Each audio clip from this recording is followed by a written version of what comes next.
Este hombre fue a Olivos hasta las 2 de la mañana. 3 de la mañana. Y se fue 3 de la mañana, 3 de la mañana. y se fue con 19 contratos en el bolsillo. ¿Qué tal? Los detalles te los cuenta Santiago Fioriti en un ratito. Nosotros estamos hablando del escándalo de Olivos desde la semana pasada, cuando nadie hablaba del tema, o cuando muy pocos lo hacían. Y se habló un montón, se intentó correr el eje de la discusión, se intentó vender esto como una cuestión ideológica, como una cuestión de odio hacia un sector u otro de la sociedad. Fíjate lo que decíamos la semana pasada, clarita, clarita, clarita la posición de este programa. Insisto, ¿a qué entraban? No importa. ¿Quiénes son? No importa tanto. Lo que importa es que vos no lo podías hacer. Vos te comías un quilombo padre. Venía un juez, venía la policía, te denunciaban tus vecinos, te escrachaban en las redes sociales, te decían que te quedaras en casa. Sin embargo, Osvaldo, en la Quinta de Olivos valía todo. No importaba si eran hombres, si eran mujeres, no importaba cómo se autopercibía cada uno de los que ingresaban, no importaba a qué ingresaban, excepto el empresario que ingresaba a hacer negocios.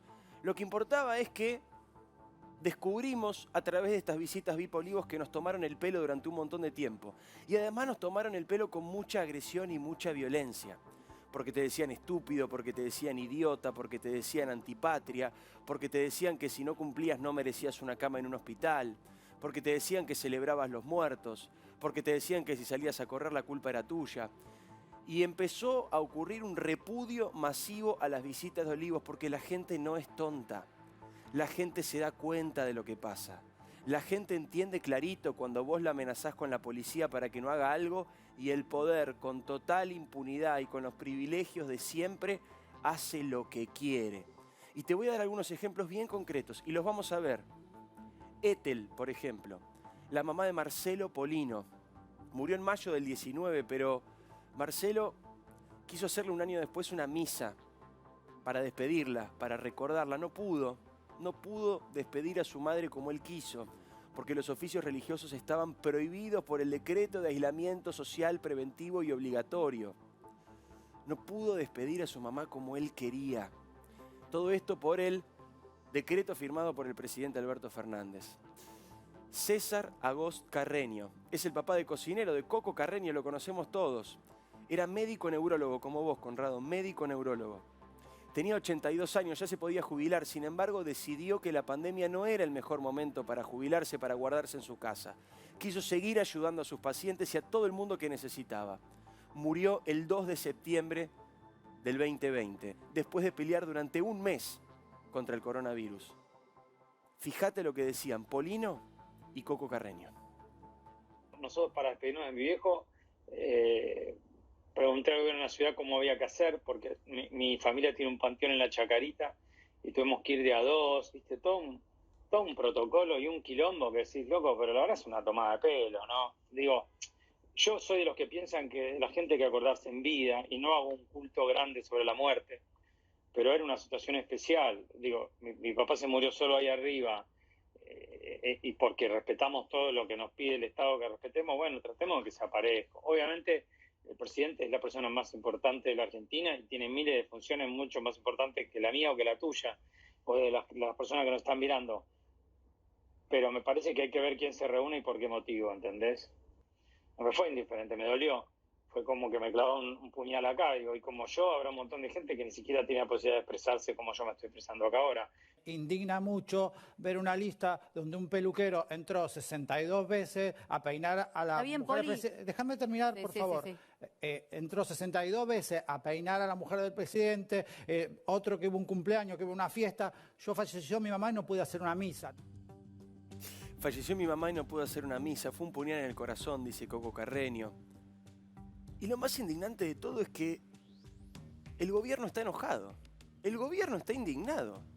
¿Lo escuchaba en estas últimas horas al jefe de gabinete, Santiago Cafiero?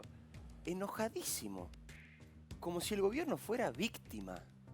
Como si el gobierno fuera víctima de lo que pasó. Tratando de desviar la discusión, tratando de llevar esto a un terreno ideológico, que la derecha esto, que la derecha aquello, tratando de meter un tema tan delicado como la misoginia. La única persona que se puede quejar o que puede sentirse víctima de todo esto es Florencia Peña, y en base a 2 tuits de 2 diputados espantosos. Espantosos los tuits de los diputados. Pero que el jefe de gabinete se muestre ofendido y como si fuera una víctima de lo que está pasando. Gastón Recondo, lo veías recién. Estuvo junto a su papá por última vez el 19 de marzo del año 2020, cuando ya se preveía que Alberto Fernández iba a anunciar la cuarentena obligatoria para todos los argentinos. El 17 de mayo lo vio por última vez. Lo saludó para su cumpleaños, a 10 metros de distancia. Gastón Fermín, el papá de Recondo, murió en la más absoluta soledad el 27 de mayo, 10 días después. Cuando comenzó el aislamiento, el papá del actor Marcelo Mazzarello estaba internado, recuperándose de un accidente doméstico que lo había dejado 18 días en coma. El actor estuvo 2 meses sin poder verlo, sin poder saber si los cuidados que necesitaba su padre eran los adecuados.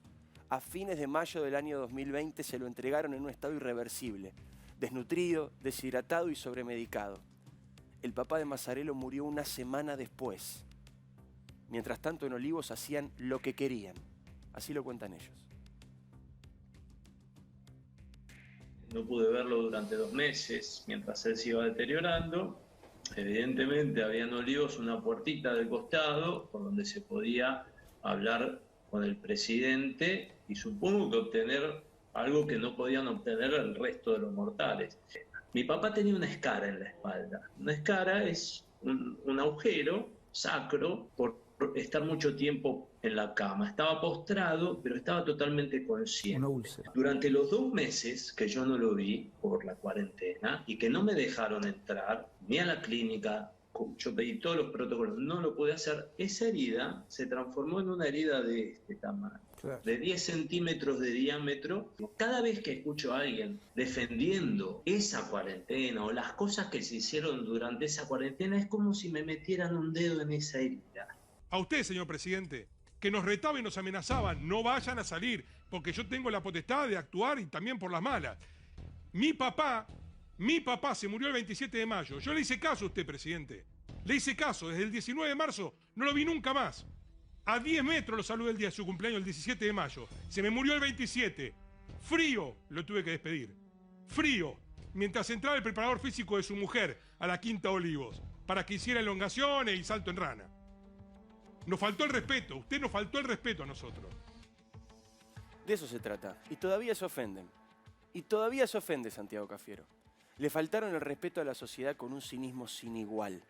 Porque todavía encima siguen defendiendo lo que hicieron. Ustedes dirán, lo decía Coco Carreño, el cocinero recién, no todo el mundo tiene la posibilidad de acceder a los medios de comunicación, de poder contar lo que vivió con su familia. Por eso Osvaldo Bazán, que hoy no está porque lamentablemente tiene que estar aislado, preguntó en Twitter, ¿a vos te pasó algo parecido?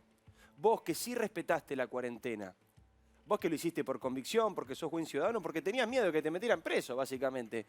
¿Sufriste algo de esto? Y fíjense las respuestas.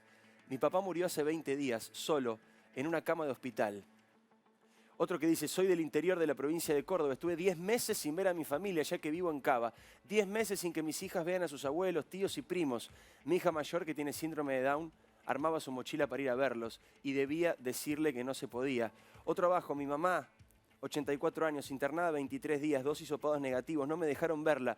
Murió sola, sin saber dónde estaban sus hijos. Nunca los voy a perdonar. Hay cientos, Hay cientos de historias, hay miles de historias, son 100.000 muertos. ¿Se imaginan la cantidad de historias que hay vinculadas a esto? Podemos seguir leyendo, se murió mi abuela, no pude ir a verla. Al día de hoy no puedo decir o escribir esas 2 oraciones sin largarme a llorar. Me rompió el corazón, es la clase de corazón roto que dura de por vida, me afectó muchísimo, no lo puedo superar. Soy una gran afortunada, tuve suerte y el lujo de un funeral, pone entre comillas y con ironía amarga. Aún sabiendo que no podía entrar, me escapé al cementerio, pa. Desde la autopista, ver pasar su cajón. Estaba agarrada a las rejas del cementerio, llorando. El de seguridad se apiadó y me dejó entrar. Me dejás un dato, Diego. Claro que vos sabés sí. que el gobierno está realmente preocupado por esto que está pasando. Hasta la semana pasada se hablaba de misoginia en el gobierno. Ridículo. Y de sexismo, es decir, atribuían todas las fotos de determinadas mujeres que habían ido a la Quinta Olivos. Hoy están muy preocupados porque los famosos, los artistas, los periodistas y anónimos miles que empiezan a contar historias parecidas.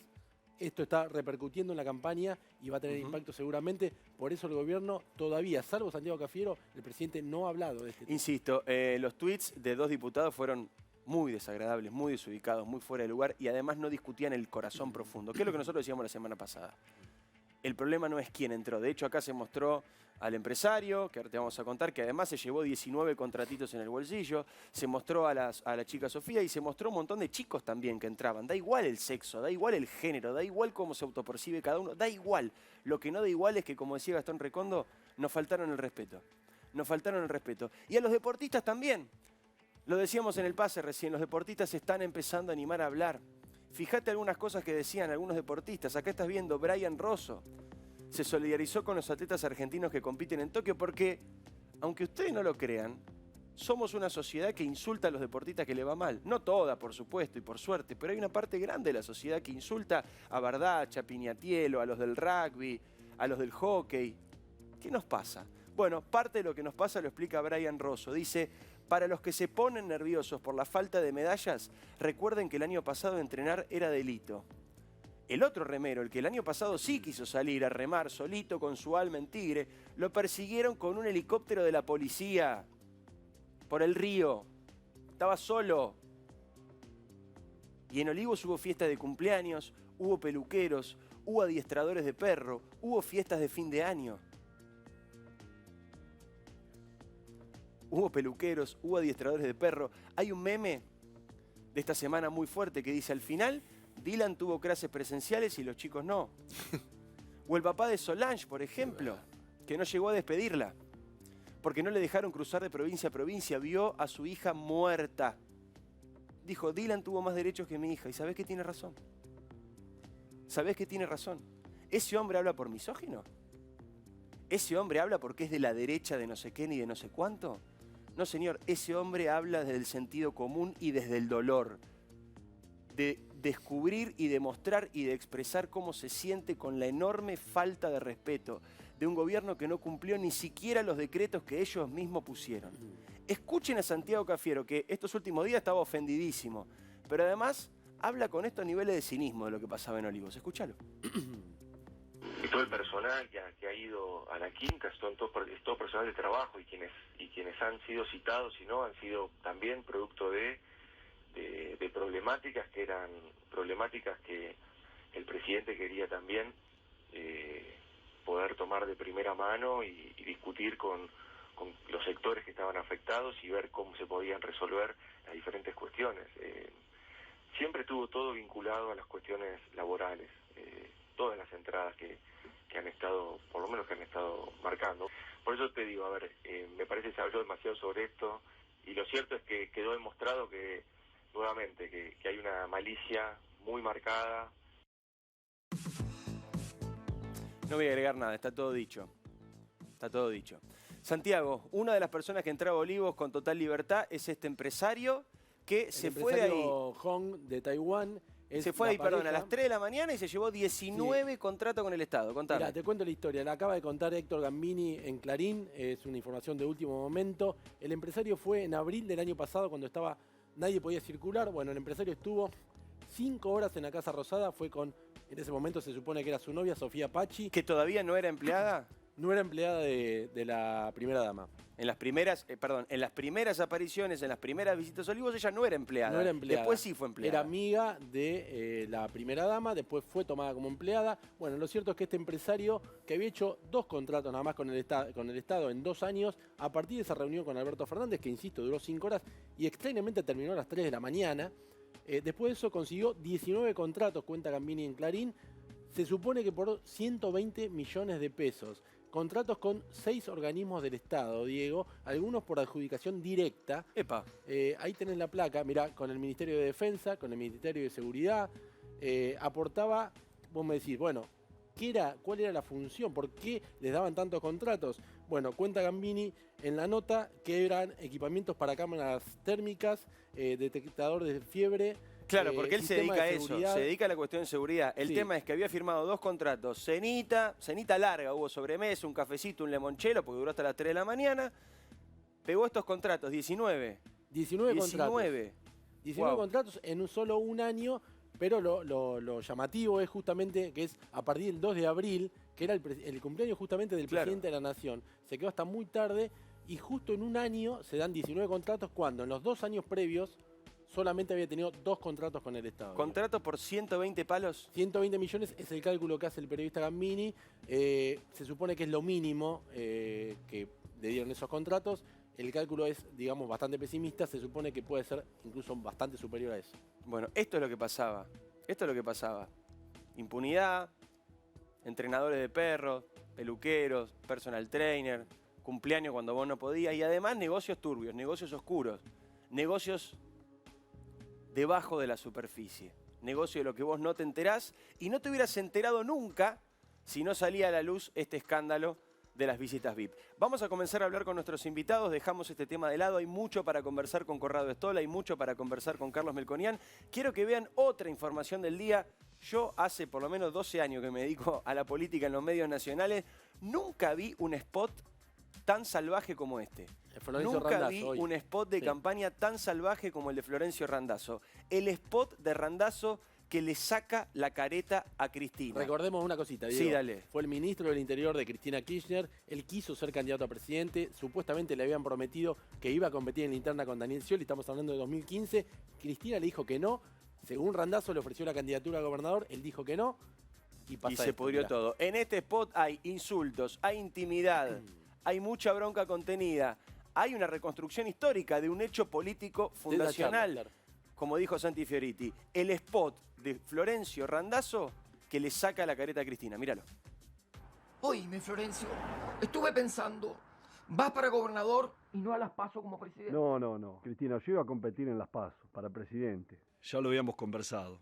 Yo cumplo, vos cumplís. Florencio, hacer lo que yo digo es cumplir. La puta madre. Cristina, me diste tu palabra. Me importa un culo la palabra. Si vas como gobernador, ganás. Pero a mí sí me importa la palabra. Yo cumplo. Por eso yo puedo ser presidente y Daniel no. Siempre supe que lo eras uno de los nuestros. Me recontra con todos y la puta madre que... Cristina, no te entiendo con tantos pi. Le dijo que no a Cristina. Te dijo que sí a vos. No todos son lo mismo. Florencio hace bien. Fuerte, empezó la campaña y empezó fuerte ¿no? este spot. Carlos Melconian, buenas noches oficialmente, ahora sí. En un segundo hablamos con Corrado Stoll, muchas dudas prácticas de la vacunación y de todo lo que querés saber. Buenas noches, ¿cómo ¿Qué anda? te parece este spot, así como para inaugurar la campaña, para romper el hielo? Es más leña al fuego en la disociación que tiene la gente con la política. Yo también quiero ser cuidadoso como fuiste vos hace un rato cuando hablás de los políticos, de los medios, de los periodistas y no querés generalizar. Entonces yo tampoco. Pero, y además, lo debo haber visto 2 o 3 veces en mi vida, Randazzo, y no tengo nada personal ni diálogo con él. Pero esto, Randazzo fue funcionario y hay otros que han sido funcionarios de distintos gobiernos. O sea, hay transversalidades de todo tipo en la política. O sea, Argentina, desde el punto de vista político, no tiene una izquierda moderada y una derecha moderada que se ciñen a uno con más gasto social, si vos querés, como ocurre en el mundo, el otro con más énfasis en lo tributario. O sea, la transversalidad ya tocó un límite, porque acá cualquiera puede estar en cualquier lado. Entonces, este tipo de cosas son disociaciones que irritan a la gente, porque en su momento, para todos aquellos que hemos tenido incursión en política, las incorrecciones del presidente o del equipo presidencial, yo creo que hay que manifestarlas en el momento. ¿Qué te pasó a vos con los ingresos VIP Olivos?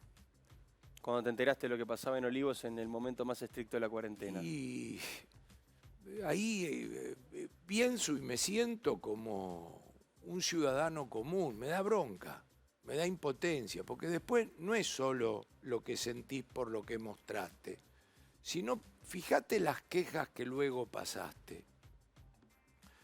Ninguna tiene connotación política, ninguna tiene chicana, ninguna tiene no te voto, o sea, todas tienen una cuestión afectiva. O sea, todos los ciudadanos y compatriotas que se quejan por eso dicen, vos me dijiste que tal cosa, y yo estaba en ese tren y ahora veo tal otra. O sea, eso siento. Siento que hemos tocado fondo, como lo de los contratos. Vos pensás, a mí me ha tocado debates con economistas ideológicamente diferentes. Yo digo 1 más 1 es 2 y trato de no hacer ideología en esos debates. Pero ¿cuántas veces hemos discutido el gasto público? Y si es keynesiano y el impulso fiscal, y si la ortodoxia justa, la emisión monetaria. Si la ortodoxia justa y la heterodoxia y el que piensa por el pueblo no ajusta. Entonces la sociedad en este momento, si está mirando este programa, tiene que mirar que esos 120 millones entraron dentro de la discusión del debate keynesiano. O sea, vos te crees que es gratis. O sea, yo estoy acá discutiendo ideológicamente con alguien sobre el gasto público, donde supuestamente el popular sobre el ortodoxo muestra las bondades del gasto y este atorrante se lleva 19 contratos a las 3 de la mañana. Entonces te quiero decir, tengamos cuidado cuando discutamos el gasto público, porque no tengo nada contra el gasto público, pero la profesionalización que hay que hacer de la política y del manejo de la cosa pública tiene que ser que los políticos hacen política, los políticos hacen campaña, los políticos son los que le hacen la propuesta a la gente y se llevan los votos, dan las órdenes, pero tiene que tener un mínimo de burocracia profesional, que sepa que este hombre no puede salir con 19 contratos de olivo del chamullo porque se lleva para todo el elenco ideológico estable de este gobierno que habla de las bondades del gasto público, esta misma gente que perdió su familiar en pandemia pone además 120 millones para el contrato de este hombre, que te digo la verdad no sé ni qué hace, porque te escuchaba y no sé ni qué hace. Entonces, es bronca, es decir, vos decías al jefe de gabinete, vos te das cuenta cuando habla, le sale la palabra con tirabuzón para defender lo indefendible. Entonces, qué sé yo, en democracia tiene que tomar nota la gente, porque vos tenés razón, yo tengo razón, el doctor tiene razón, él tiene razón, y después lo único que importa es la urna.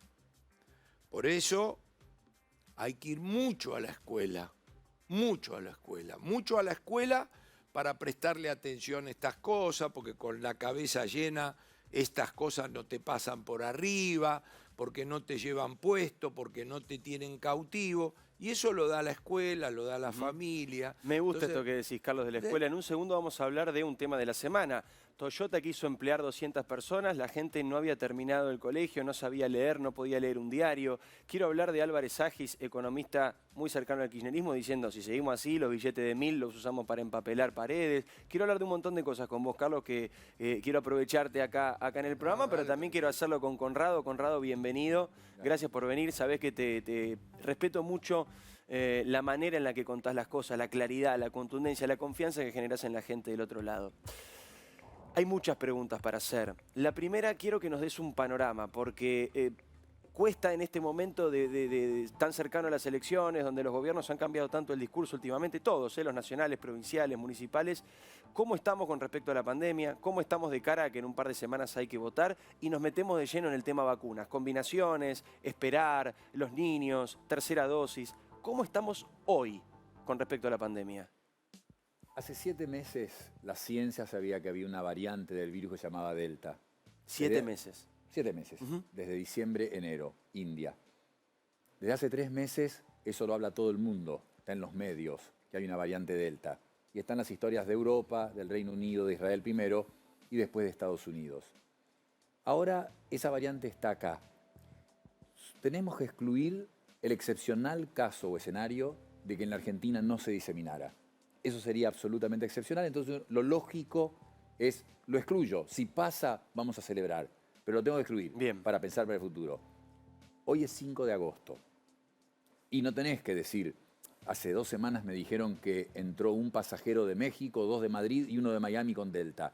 O, hace poquitos días, los titulares eran, hay 98 personas con Delta. Diego, hay miles de personas con Delta y ese virus se disemina muy rápidamente. Ya los números lo dicen, la gente sabía que Alfa 117, Reino Unido se contagiaba a 2 o 3 personas, estos 6 a 8. Contagia mucho más, tiene otras características, pero contagia mucho más. Más rápido, ¿no? mucho más rápido, mucha más carga viral. Dicen, falta que el trabajo se apruebe, pero 1000 veces más carga viral de la persona cuando habla, cuando tose, cuando estornuda, contagia mucho más. Entonces lo que tenés que hacer hoy es 5 de agosto. Cada día que pasa sin aplicar vacunas en 500.000 a 600.000 personas, cada día en que no estás escalando los testeos de la forma que habría que hacerlo, ese virus se sigue diseminando. Y va a pasar como, déjame la última película, la última versión no era de Reino Unido, no era de Israel, no era de China, era de Estados Unidos. Tuviste hace poco ahí. Muy poco. Yo llegué el 17 de mayo con 5% de Delta. Y a fin de mayo, 15% de Delta. Y a mediados de junio, 25, 28. Y a fines de junio, estaba en 35, 40. Cuando llega a ese nivel, hace un salto exponencial en que cuando yo viajé de allá, que no hace un mes todavía, se hablaba de Delta, pero no había impactado. En las últimas 3 semanas, de 7.000 contagios por día, han llegado a 100.000. Ahora, vos tenés que ver... Entonces, dejamos el caso excepcional de que aquí no se diseminara, va a haber un brote de Delta. ¿Cuándo va a ser? No sabés. En el Reino Unido pasó en 2 meses. Pero estamos preparados. 0 a 90. Bueno, pero ese es el punto. Entonces, el espectro de estar preparado es de la India, que estaba 0 preparado, 1.400 millones de personas, sin ningún cuidado, 0 vacunación, probablemente 4 millones de muertos. En el otro extremo tenés el Reino Unido e Israel, en que el Reino Unido, que hoy tiene 7.000, cuando llegó al pico de Delta tenía 50.000 infectados por día. Hubo contagiados, terapia intensiva, aumentos y muertes.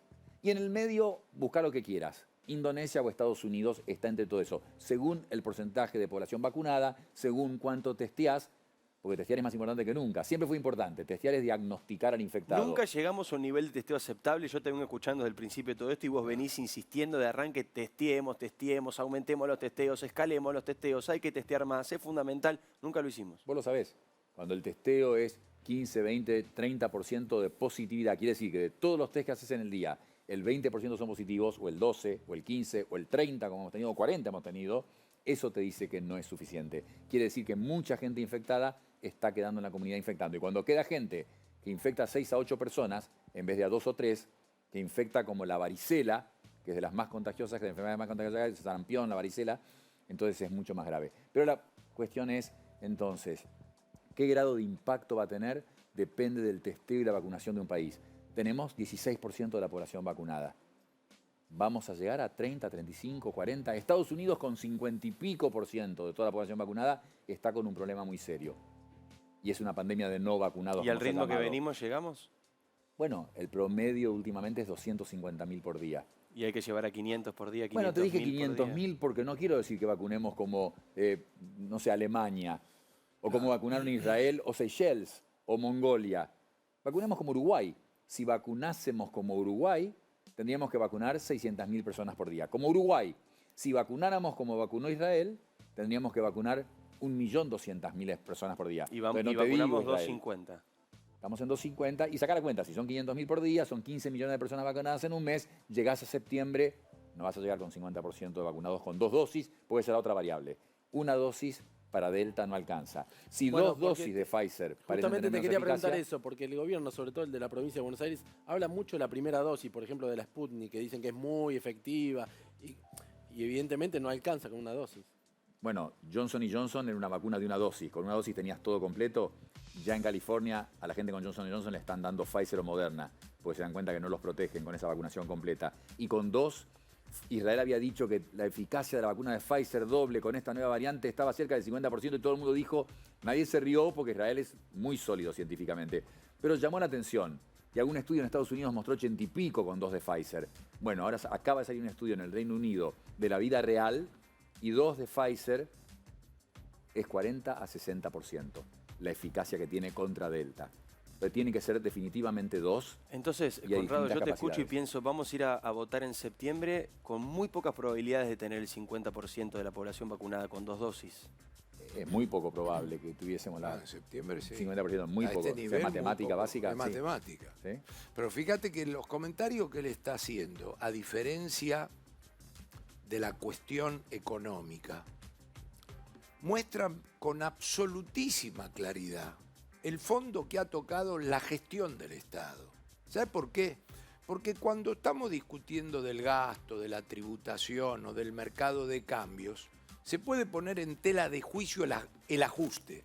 ¿Vos qué querés hacer? Y él quiere ajustar, contra vos que no querés. Él quiere devaluar, contra vos que no querés.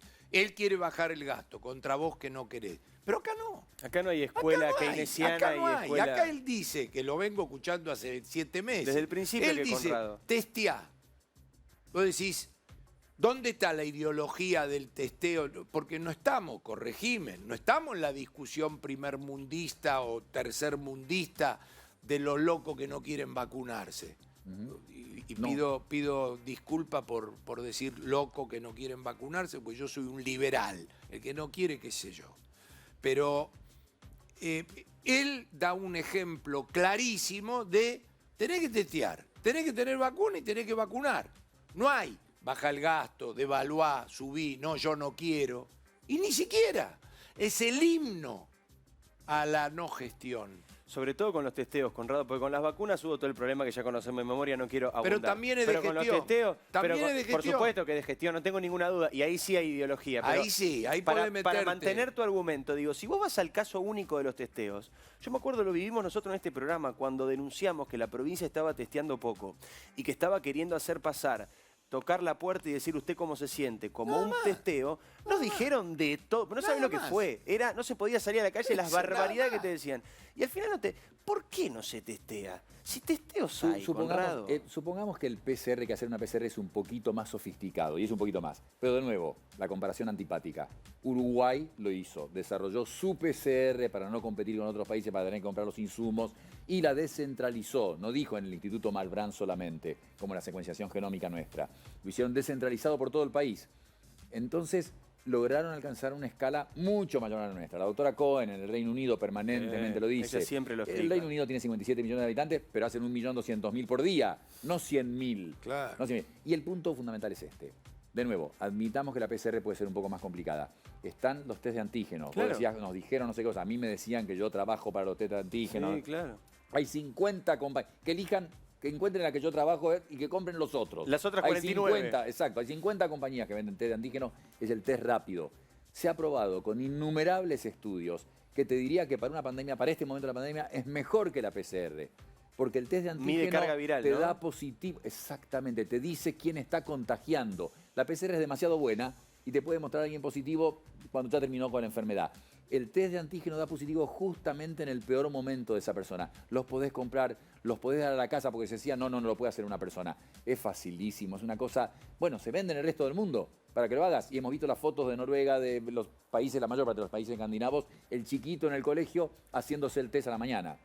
Y si no querés que lo tenga el privado en su casa, que lo debería tener, en cualquier farmacia de Estados Unidos, comprás la cantidad que vos quieras.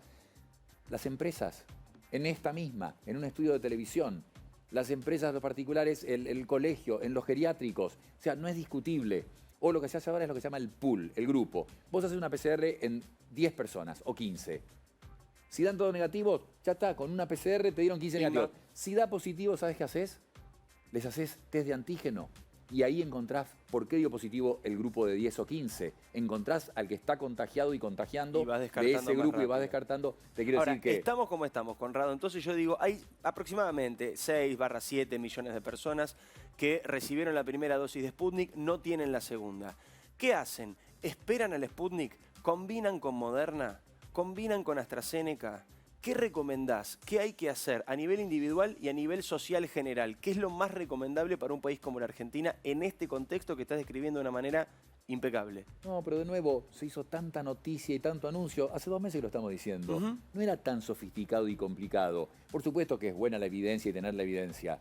Pero el resultado era lo obvio. AstraZeneca y Moderna mostraron eficacia combinado con Sputnik y Sinopharm, la vacuna china, no. Eso era esperable. Ahora, ¿cuál es el consejo? Yo creo que no había que haber dicho, usted puede ahora ir a darse Moderna o AstraZeneca según lo que le toque, donde le toque, como segunda dosis, o esperar. ¿Cómo? O esperar. Se está diseminando la Delta, que hoy son 10.000 o 20.000, pero se va a contagiar a alguien con esa Delta, mientras que si está vacunado, no se va a contagiar o va a tener una enfermedad más leve. Entonces a la gente hay que decirle, los que tienen un Sputnik y están a 3 meses, 4 o lo que sea, ya. Obvio. Con la que le den AstraZeneca o Moderna, 2 excelentes opciones. Después, esperar a que llegue la segunda de Sputnik, no sabemos. Rusia vendió 150 millones de vacunas y entregó 15. ¿Por qué ahora van a llegar? CanSino, es una buena opción esa vacuna china del ejército chino, Sí, claro. que es una dosis y que tiene el mismo virus de la segunda después. Con un laboratorio, una alianza, un laboratorio canadiense. No, bueno, al principio fue, Al se principio. separaron, Ah, ok. quedó el ejército chino solo con un laboratorio de China. Pero podría ser la segunda, pero no está acá. Ahora AstraZeneca está acá, Moderna está. La gente tiene que ir a vacunarse ya. Cada día hace diferencia para cuando no nos sorprendamos, cuando en un mes o dos no debería haber un brote por Delta y no debería tardar más de 1 o 2 meses. ¿Tenés una idea de por qué no se acelera la vacunación? ¿Por qué el gobierno tiene vacunas y enseguida no se vacuna a la gente? No, se dice todo el tiempo que hay esos 6 millones, 7 millones, no me queda ni claro, realmente es difícil saberlo, pero si vos ves el sitio oficial, aparentemente hay 6 millones de diferencia que podrían aplicarse. No es imposible, ¿cómo me vas a preguntar? Es logística. Me imagino que no se puede. A ver, lo dijo Carlos recién, esto no es tan difícil. Si un neurólogo lo entiende más o menos, no me creo experto en esto, al contrario, aclaro que no soy un experto en esto, pero leyendo un par de horas por día no es difícil, es bastante matemático, sí, es más complejo lo de economía. En lo tuyo y en lo mío también la confianza es fundamental. Sí, el liderazgo yo creo que debe ser de científico, gestión. político, la confianza es fundamental. Te digo, me la pasé escuchando que guardaban 6 millones para después sacarlo todo una semana antes y que la gente se pone contenta. Te digo, nunca le di pelota a eso y no de naif. ¿Qué sé yo? ¿Vos considerás que es mala gestión el problema? Yo creo que es mala gestión. Te digo que creo que es mala gestión. Si alguien que está mirando dice que inocente te pibe, y bueno, qué sé yo. Veremos ahora en un par de semanas. Que aguanten 6 millones, porque la sacan una semana antes, porque vos salís contento y votás a Alberto. Mira, hay una frase de Juan José Campanella, que en su momento la dijo cuando perdió Cristina, que dijo que la corrupción no tape la gestión fue peor. Me parece que es clave en este contexto. ¿Hay algo, Conrado, que yo no te haya preguntado, algún tema que no hayamos tocado, que vos digas y consideres que hoy, jueves 5 de agosto a las 22:40 de la noche, haya que decirle a la sociedad para encarar lo que viene de la mejor manera posible? ¿Cuál es la recomendación? No quiero decir consejo porque es enorme esa palabra. Recomendación desde lo médico para todos los que nos están mirando. Que primero que van a tener que seguir usando barbijo a pesar de las 2 dosis. Bien. En Estados Unidos están sugiriendo incluso del N95 adentro. Y que no dejen que el virus los use para lastimar a otro. Porque hay gente con duda. Como bien dijo Carlos, no tenemos antivacuna nosotros. Francia, el mayor grupo antivacuna del mundo, Estados Unidos fuertísimo. En Estados Unidos ideología ahora, republicano. Claro. Pero están pagando. Porque los estados republicanos tienen mucho más contagio y hemos visto al paciente que rogaba, deme la vacuna, no, lo estoy por intubar, es tarde para la vacuna.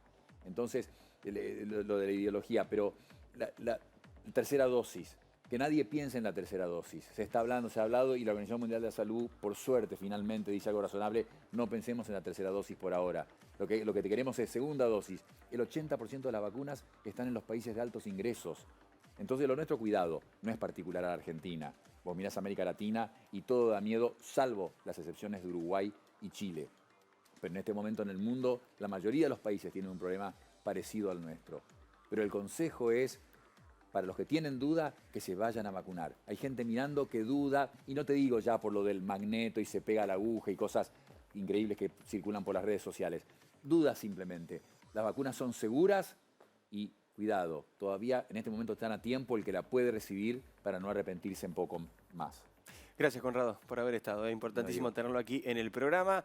Queda pendiente esto. Quiero que vean estas dos informaciones importantes. La primera, declaración de Álvarez Agis, un economista que trabajó con Axel Kicillof cuando era ministro de Economía, que sigue muy ligado al gobierno, pero ahora se dedica al sector privado, entonces tiene que ser más razonable en sus comentarios. Dijo, si seguimos así, vamos a terminar utilizando los billetes de 1.000 pesos para empapelar las paredes. Y lo último, una nota del País de España. La compleja paradoja económica argentina. El único país americano más pobre que hace un ciclo. La calificadora de riesgos MSCI considera a la Argentina un caso único junto a Líbano, Palestina y Botsuana. Todo esto te lo cuenta Carlos Melconian en un ratito. Es muy cortita la pausa, no te vayas. Todos sabemos lo que representa para la logística de una empresa una flota moderna de vehículos. Por eso, a la hora de renovar el parque automotor, piense en el especialista. Nadirán Mercado, subastas online. Sancor Seguros. Estamos hace 75 años con vos. estamos. Accelerate brinda servicios de regasificación de GNL para abastecer a la Argentina de energía confiable, económica, ayudando a las industrias a crecer y a los hogares a mantenerse seguros y confortables. Accelerate Energy. Convertimos grandes ideas en energía real. Vuelve el programa Ahora Vacaciones. Viaja seguro. Viaja a Misiones. En el Banco Ciudad queremos que saques tus proyectos del banco de suplentes. Entra al Ciudad, vení al banco que te banca. Todo eso que querés para el seguro de tu auto, encontralo en Experta. Experta Seguros, a tu lado, en todos lados.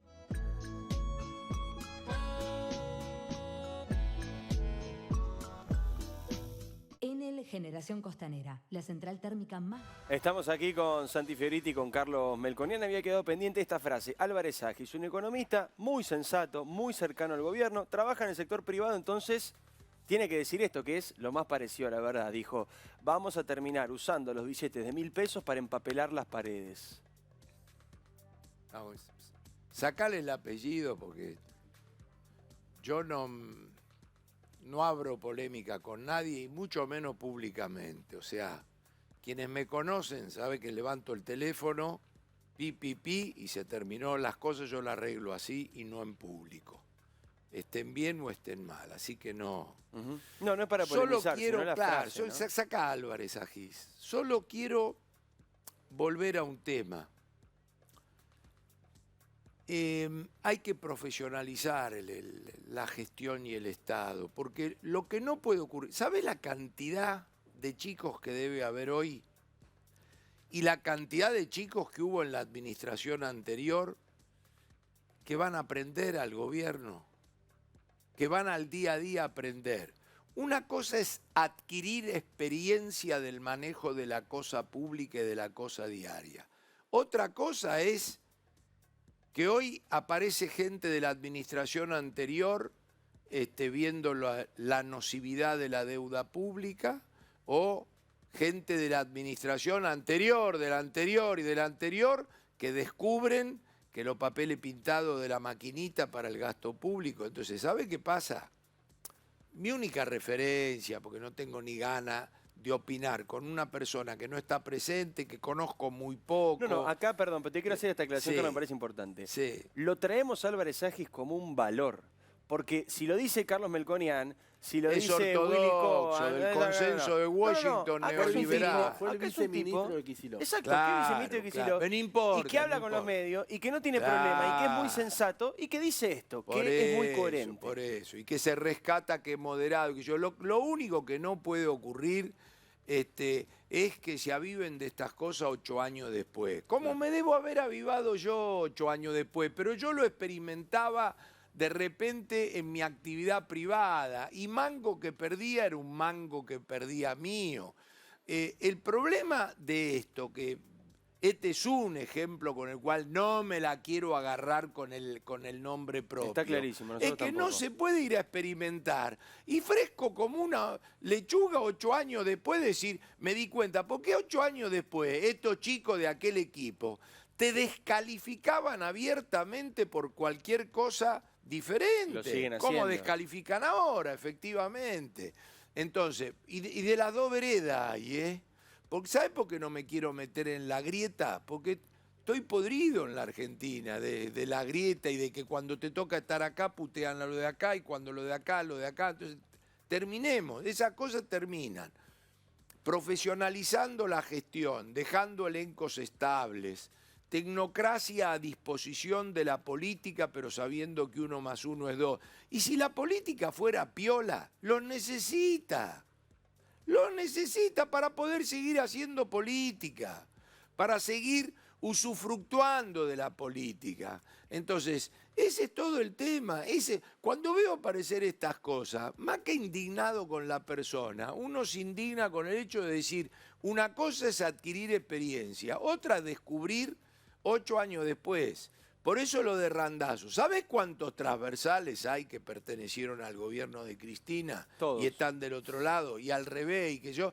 Porque cuando se califica el peronismo de movimentista, que podés haber sido dualdista, kirchnerista o menemista, acá hay per saltum de una vereda a otra. Entonces, De eso es lo que está hastiado la sociedad. Por eso yo necesito encontrar cómo es la lección de la sociedad y el mensaje de la sociedad asépticamente y dentro de la democracia, que estamos podridos de esto. De nuevo, fíjate los mensajes de la gente que recogiste. Ninguno dijo es mala la gestión de la vacuna.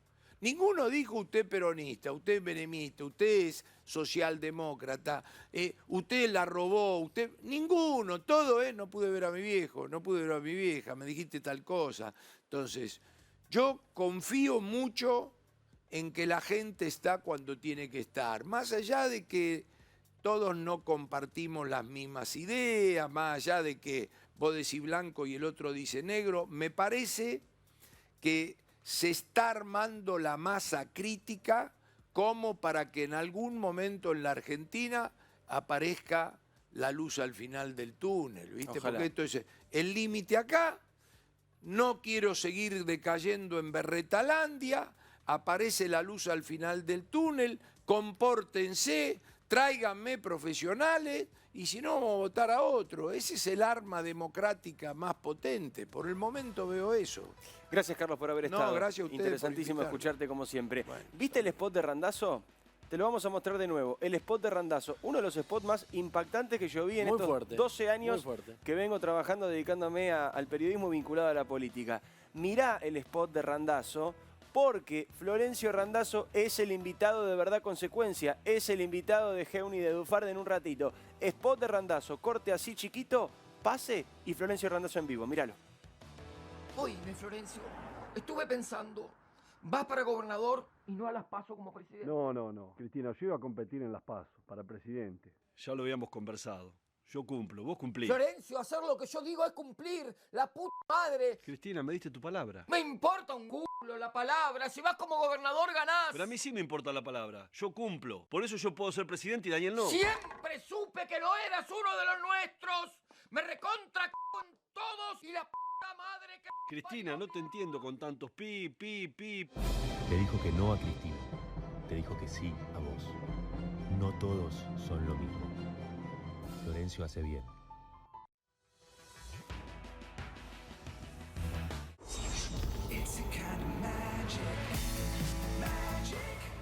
No dejemos de cuidarnos. Para más información, entra a buenosaires.gov.ar/coronavirus. Cuidarte es cuidarnos. Buenos Aires Ciudad. Auspicia este programa Naranja.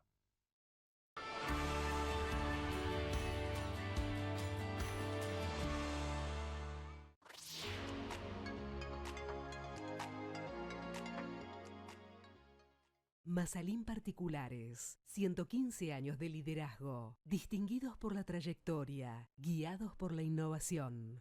En Lanús lanzamos el Plan de Seguridad 2021. Lanús nos une. El Mirasol de Puerto Madero, delivery mediodía y noche, teléfono 4315-6277.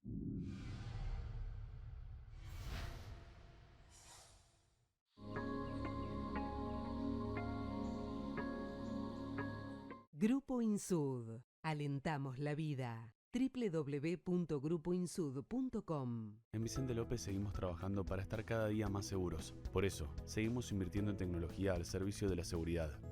Vivamos Vicente López.